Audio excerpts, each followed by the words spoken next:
BBnaija lockdown. Trikky Tee reveals why he is not interested in any lady in the house.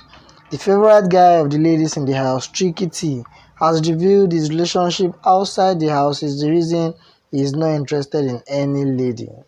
Trikky Tee made this known when he was having a chat with Nengi, who asked why he isn't bonding up yet when there are so many ladies in the house.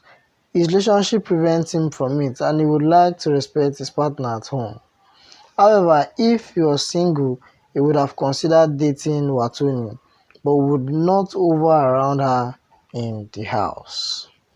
Okay, so it's obvious Trikky Tee has a thing for Watoni, but because of his relationship outside, he's not going to do that.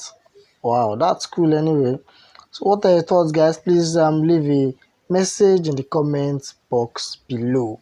If this is your first time of viewing my channel, please don't forget to subscribe and also hit on the bell icon to get new notification when a story drop.